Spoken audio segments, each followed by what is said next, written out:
Oh, I'm so looking forward to this, my first JRPG review.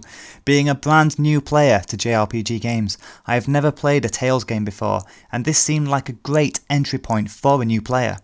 I know it's very big in Japan, and it has a few small followings throughout the rest of the world, and I was under the impression this game would be a great gateway into this franchise, as well as an introduction into the game style for many people, so I decided to pick up Tales of Vesperia Definitive Edition and get out of my comfort zone and into a niche of gaming that is fairly new to me.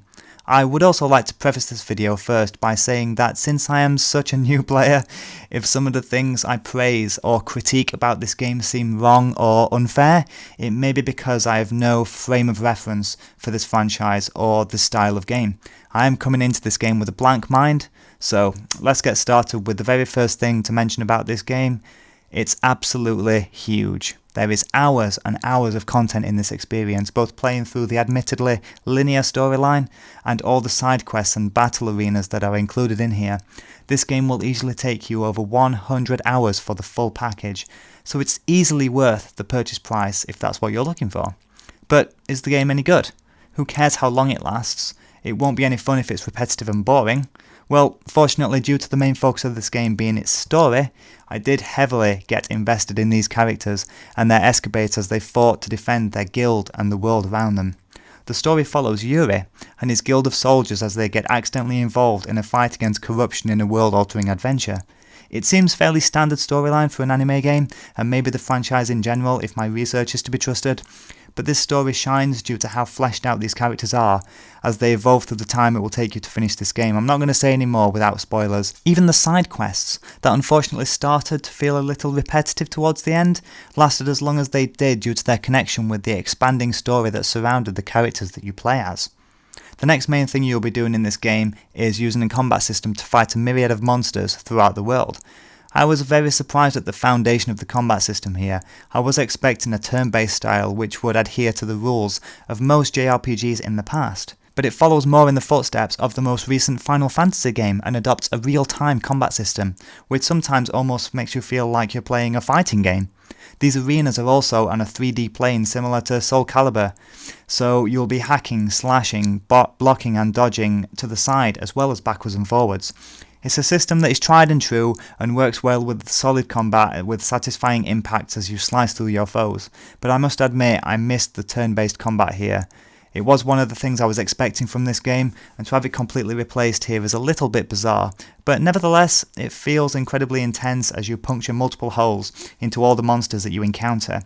And the only other thing I noticed is how bland some of the fighting arenas looked, sometimes being just open green fields with little to no detail. Maybe this is normal for this franchise, but I'll prefer more detail in the backgrounds. Combat can be mixed up with combos that you can unlock, as well as skill and equipment bonuses that you can acquire as you progress through the game. Towards the end I felt incredibly overpowered like a machine as I slaughtered all enemies before me in the most fabulous and exotic moves imaginable. Once you get the hang of these advanced combos, that mainly all have names for recognition, you will be pulling them off left, right and centre and marvel at the amazing animations on screen as you totally demolish any unlucky creature that is in your vicinity. You can also control your companions that fight alongside you, and they have their own skills and combos they can learn, which makes some of the later game fights a little bit hectic, but also very colourful and a splendour to watch. This is all achieved by a sharp and I believed polished cartoon art style. The character models are in particular beautiful to look at as they animate throughout the game in combat and in cutscenes, and they really do show off the reasons why so many people love this anime art style, including myself.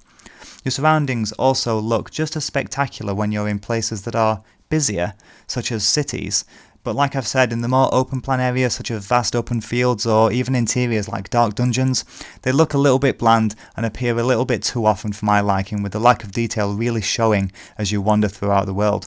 And that brings me to the voice acting in this game, and while I found some of the voices very well done, so much that I was invested in these characters as they quested through this sprawling new world, some of the voices I encountered were stupidly out of place. It was very hit and miss throughout the whole thing, and I would be very quickly taken out of the experience by a side character that suddenly sounded nothing what he should have done, like how he sounded in my head. It was like looking at Dwayne "The Rock" Johnson, but when he opened his mouth, he sounded like Gilbert Godfrey. You know, some of these were very peculiar choices for the voices of these characters, but the majority of the voice acting in this game is very good, so it doesn't take you out much, just every now and then.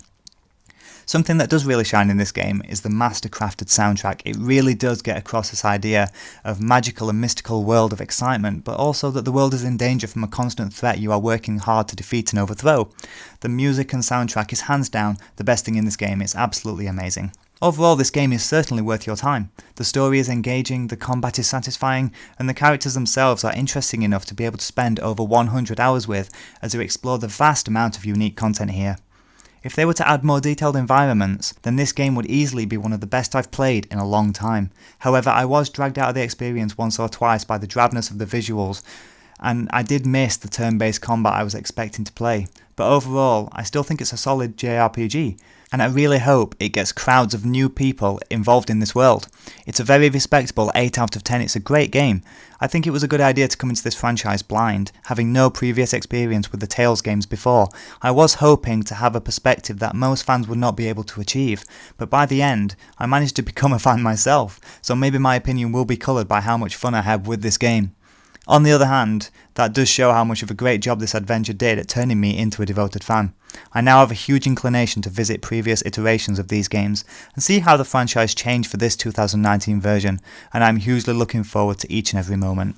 Thank you for watching this video and making it all the way to the end. I did have a huge amount of time making this video and playing this game, so any support you can give me would be hugely appreciated. You can click the subscribe button to receive notifications of any future videos I do, more reviews, more gaming news, and anything to do with games. And I'll see you next time.